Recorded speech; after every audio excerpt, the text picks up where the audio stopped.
Computer science videos here today to show you guys in tutorial 3 how to sign in and out of your Twitter account using a computer.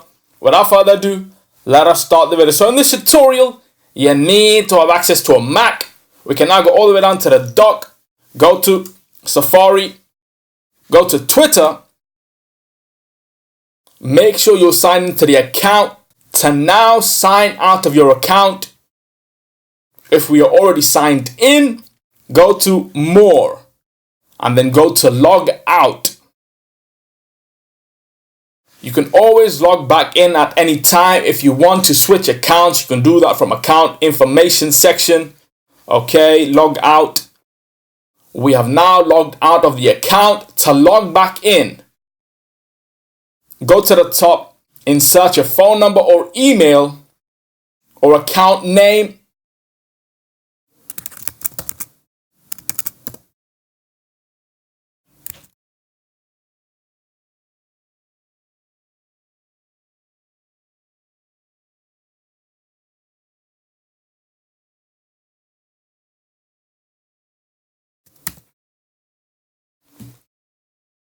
That is my account name and password.